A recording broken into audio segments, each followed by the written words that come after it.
naturellement de façon un des piliers de l'avenir de l'Europe, à quoi tiennent véritablement les difficultés depuis un certain temps. Je ne voudrais pas qu'on les ramène à des questions de caractère de Mme Merkel ou de M. Sarkozy.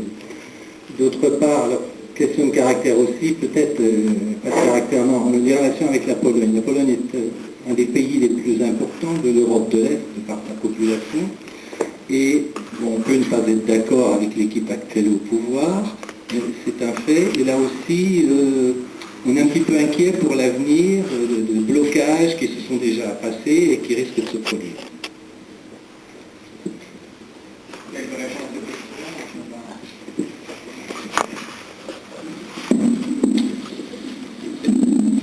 D'abord, si je peux me permettre, quand on dit 8 fois « faut savoir » sur un sujet, il faut être sûr de savoir.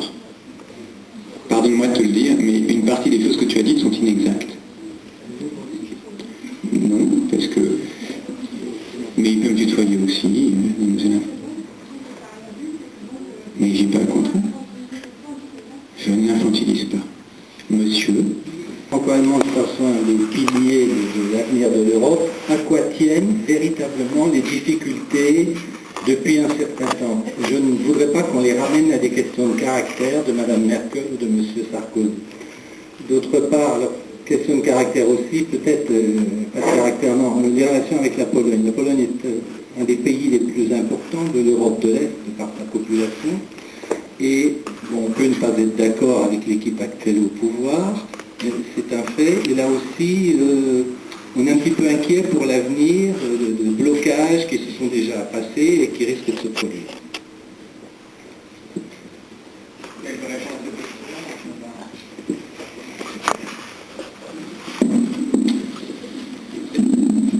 D'abord, si je peux me permettre, quand on dit 8 fois « faut savoir » sur un sujet, il faut être sûr de savoir. Pardonne-moi de te le dire, mais une partie des choses que tu as dites sont inexactes. Non, parce que... Mais il peut me tutoyer aussi, mais j'ai pas le contraire. Je n'infantilise pas. Monsieur, merci. D'abord, c'est totalement inexact de dire que 90% de la population du Kosovo était serbe. Je ne sais quand, totalement inexact. Je ne sais pas d'où vient le chiffre de 3000 morts à Belgrade, mais il est inexact. Non, attendez. Je connais bien Belgrade, j'y suis allé aussi. Je connais un tout petit peu la région et je sais aussi ce que les gens ont écrit. N'utilisez pas la propagande. Moi, je vous ai dit des choses exactes. D'accord? Donc parlons des choses exactes. Que les Serbes du Kosovo aient souffert et continuent à souffrir, nous sommes absolument d'accord. Nous sommes d'accord. C'est d'ailleurs la raison pour laquelle on a insisté pour qu'il y ait une mission européenne justice-police qui soit déployée, et qui l'est depuis hier, pour permettre justement de porter une assistance de protection à toutes les communautés, y compris les communautés serbes. C'est exact.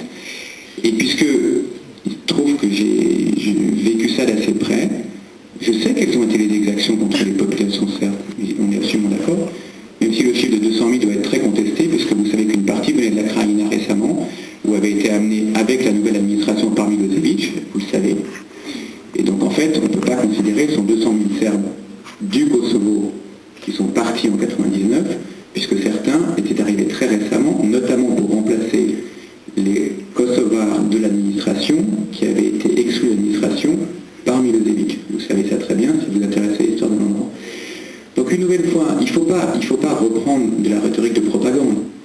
Il faut, parce que ça c'est la rhétorique de propagande. 3000 morts à Belgrade, ça n'est pas vrai, 90% là. Non, mais ça n'est pas vrai factuellement, donc on ne va pas passer 3 heures là-dessus.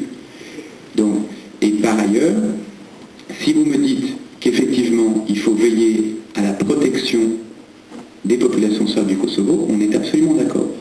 On est absolument d'accord. Et il se trouve d'ailleurs que moi j'ai passé une partie de ma vie à m'y employer, parce que quand on était au Kosovo, on avait mis en place des systèmes de protection des Serbes, donc je suis d'accord avec ça. Et j'ai sans doute plus pleuré que vous à chaque fois que j'allais, moi, voir la famille d'un enfant de 4 ans serbe qui venait être assassiné. D'accord? Donc je connais bien ça. On ne méconnaît pas ça. Simplement ce qu'on vous dit, à propos du produit historique, et j'en reviens à la question de tout à l'heure, c'est que il y a un produit historique à un moment particulier qui a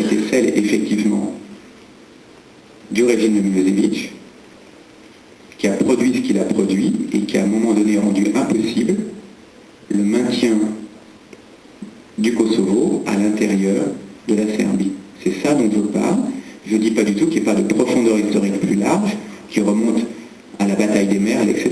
Mais ça, on est d'accord. Personne n'est le contraire. Et si vous m'avez bien entendu, je ne vous ai pas dit que c'était une solution parfaite. Je vous ai dit qu'à un moment donné, et y compris pour les populations serbes des enclaves, savoir quel est le statut juridique clair du Kosovo, ça permet de se projeter dans l'avenir. Sinon, on fait ce qui se passe malheureusement dans les Balkans, c'est-à-dire qu'on commence la phrase au présent, au futur, et on la finit au passé. Ce qu'on a essayé de faire, c'est d'accompagner le moins mal possible, dans un contexte compliqué, toutes les communautés du Kosovo essaient de tourner vers demain. Voilà. Mais évidemment, il y a des souffrances des Serbes. On est d'accord, je suis d'accord. Sur les relations franco-allemandes et franco-polonaises,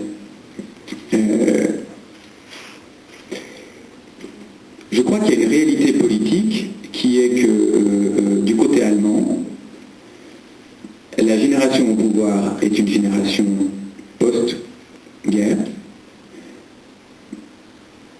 post-réunification, et donc très légitimement, je crois que l'Allemagne aspire à jouer un rôle politique beaucoup plus fort qu'elle ne jouait jusque-là, alors qu'elle avait été cantonnée, plus ou moins là, du fait de l'histoire récente, à un rôle qui était éventuellement un rôle d'acteur économique, mais pas un rôle d'acteur politique. Et les Allemands revendiquent assez légitimement, dans cette nouvelle perspective, de jouer un rôle politique à l'image de leur poids, que ce soit le poids démographique et le poids économique. Voilà, ça c'est une réalité. De l'autre côté, comme il y a une volonté française de s'affirmer plus clairement sans doute comme moteur actif de l'Europe, et qu'il y a des sujets sur lesquels on n'a pas forcément le même sentiment ou la même appréciation, il y a des accords. Si on parle du paquet énergie-climat qui est discuté aujourd'hui et demain au Conseil européen des chefs d'État et de gouvernement, c'est vrai qu'on n'a pas la même appréciation allemand et français aujourd'hui sur le sujet. Donc ça crée un vrai sujet de tension, il n'y a pas de doute. Sur les modalités de la relance, on n'a pas tout à fait le même. On a aujourd'hui une approche qui est plus proche de celle de Barroso, patron de la Commission, président de la Commission, ou de